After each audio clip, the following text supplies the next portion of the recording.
Hi పిల్లలు, ఎలా ఉన్నారు? బాగున్నారా? 10th క్లాస్ ఎగ్జామ్స్ దగ్గరకు వచ్చేసినాయి కదా. మీకు చాలా చాలా ఇంపార్టెంట్ అయిన సారాంశం ఫస్ట్ లెసన్ భరిస్తే బాధల సారాంశం చాలా ఇంపార్టెంట్.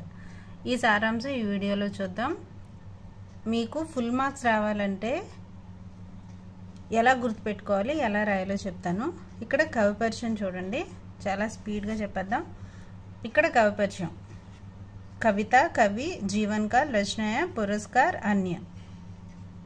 కవి పరిచయం రాసిన తర్వాత సారాంశం అని హెడ్డింగ్ పెట్టి, మనకి సారాంశంలోని ఎన్ని పేరాలు ఉంటాయంటే 5 పేరాలు ఉన్నాయి. చూడండి ఒకసారి, 1 2 3 4 5 5 పేరాలు ఉన్నాయి. మన బ్రెయిన్లో మొదటి కవి పరిచయం రాయాలి, దాని తర్వాత 5 పేరాలు ఉన్నాయని మీరు ఫస్ట్ గుర్తుపెట్టుకోండి. ఇప్పుడు కవి పరిచయం చూద్దాం. కవిత. Lesson name Barste Badal. కవి శ్రీ సుమిత్రానందన్ పంత్. శ్రీ సుమిత్రానందన్ పంత్. జీవన్ కాల్ 1977. 1900 గుర్తుపెట్టుకోండి అమ్మా. దాని తర్వాత ఆయన ఎంతకాలం బ్రతికారు? 77 ఇయర్స్ బ్రతికారు. అందుకని 1900-1977 ఇలా గుర్తుపెట్టుకోండి. దాని తర్వాత రచనయే, ఆయన రచించినవి ఏంటి అంటే, ఇక్కడ చిన్న ట్రిక్ చెప్తాను, నచ్చితే మీరు ఫాలో అవ్వండి, లేదంటే లేదు. వీణ, గ్రంథి, పల్లవ్, గుంజన్, యుగాంత్, గ్రామ్య, స్వర్ణకిరణ్, కళా और బూడా చాంద్ ఆది. అయితే మన బ్రెయిన్కి ఏదైనా గుర్తుపెట్టుకోవాలనేటప్పుడు ప్రకృతికి విరుద్ధంగా ఉండేవి ఏవైనా మనం గుర్తుపెట్టుకుంటే మనకి గుర్తుంటాయి. ఎలా అంటే చూడండి, చందమామ ముసలైపోతుందా? ముసలవుదు కదా. మనకి ఒక సినిమా వచ్చింది, ఏమని,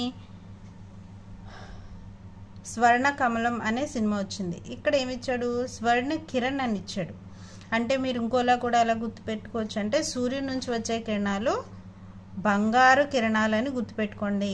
అలాగే ముసలైపోయిన చంద్రుడు అని గుర్తుపెట్టుకోండి. గుర్తుంచుకోవటానికే మాత్రం చెప్తున్నానమ్మా, అంతే తప్ప ఇవేవి తక్కువ చేయటానికైతే కాదు.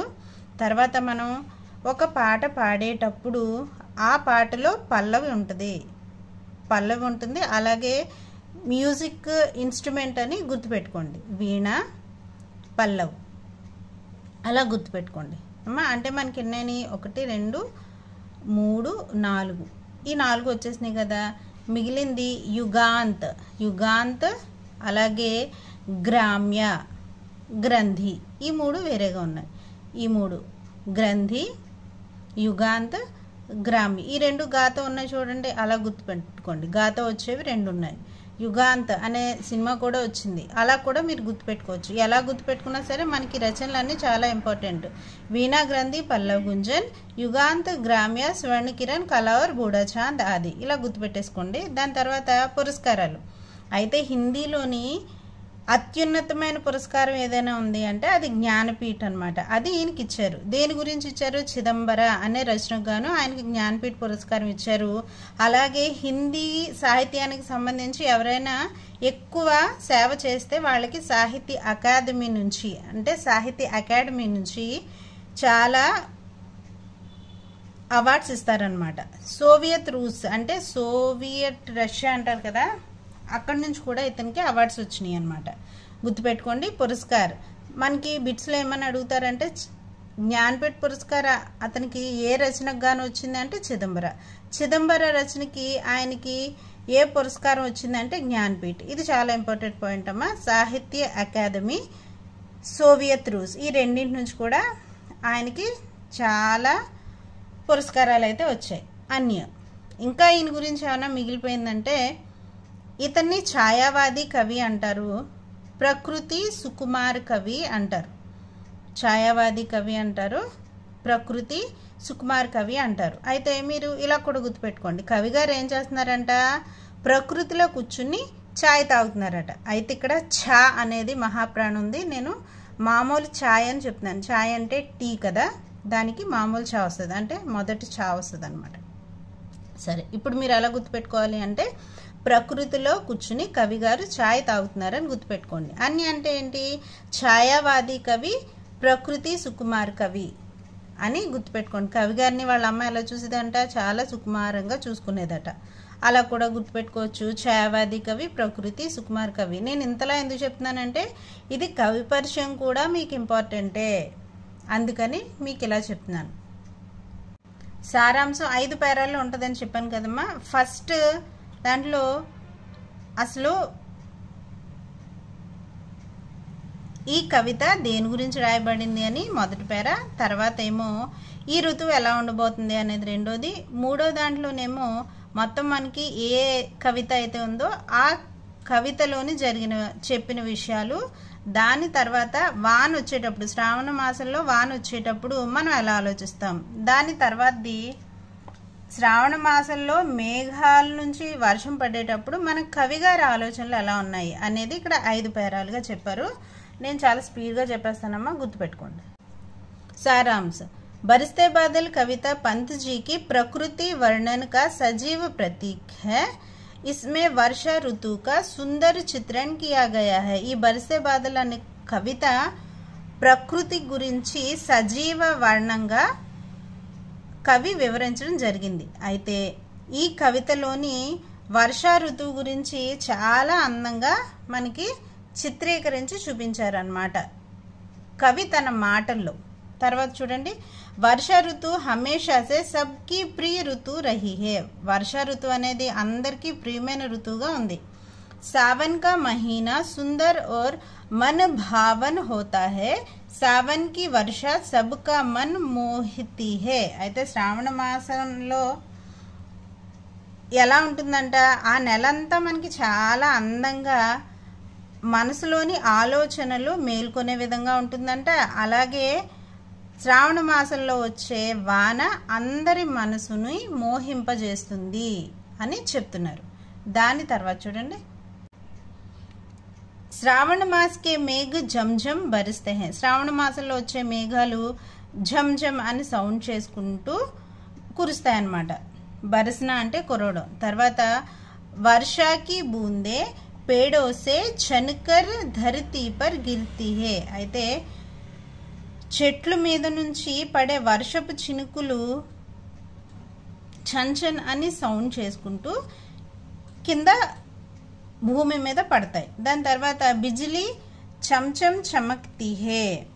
అలాగే మెరుపు మిలమిలా అని ఆకాశంలో మెరుస్తుంది. వర్షాకే కారణ్ దిన్ మే హీ అంధేరా ఛా జాతా హే. మనకి ఎప్పుడైనా వర్షం వచ్చినప్పుడు చూడండి చీకటి అయిపోతుంది కదా. కవి కూడా ఏం చెప్తున్నారంటే వర్షం వల్ల ప్రొద్దున కూడా మనకి చీకటిగా మారిపోతుందంట. అలాగ మారిపోయినప్పుడు మనకే సప్నే జగనే లెగతే హే. మనసులోని అనేక రకాలైన కళలు మేల్కొంటాయంట.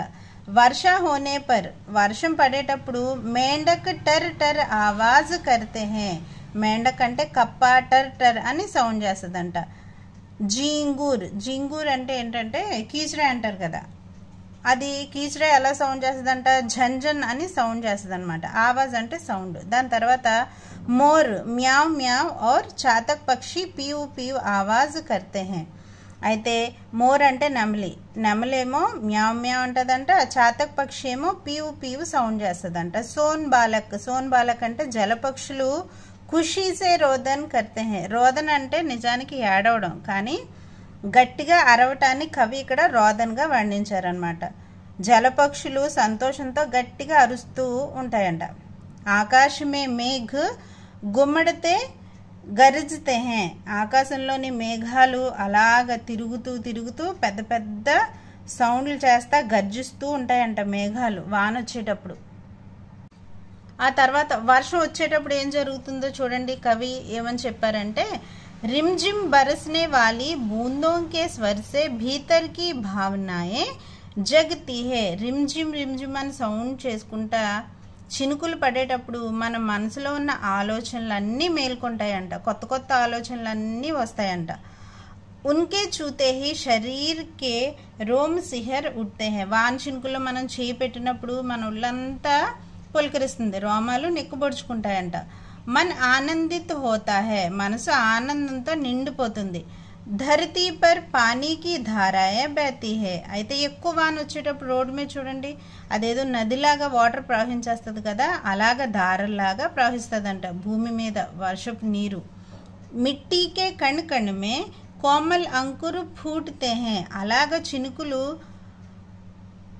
మట్టి మీద పడినప్పుడు మట్టిలోని అణువణువు, కణకణ అంటే అణువణువు, దానిలో ఉన్న గడ్డి, చిన్న గడ్డి మళ్ళీ మొలకెత్తి,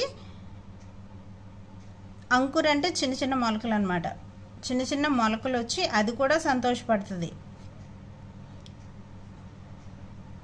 దాని తర్వాత ఇప్పుడు కవి ఏమనుకుంటున్నారంటే కవి పంత్జీ कहते हैं, కవి గారు ఏం చెప్తున్నారంటే पानी की धाराएं पकड़कर मेरा मन झूलने लगता है. అయితే ఆ వర్షపు ధారల్ని పట్టుకుని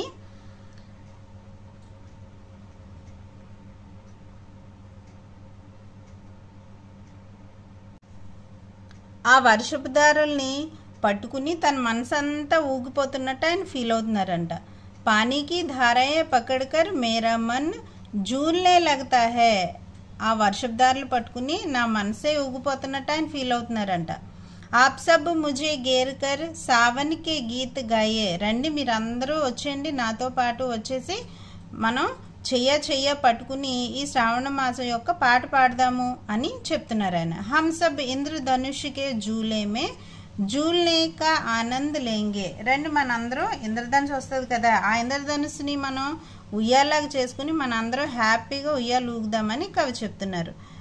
యహ కామనా కరేకి, మనం ఏమని ఆశిద్దాము అంటే సావన్ అపనే జీవనమే బార్ బార్ ఆయే, ఈ శ్రావణ మాసం మన జీవితంలో ప్రతిసారి రావాలి అని మనం అనుకుందామని కవి చెప్పారు.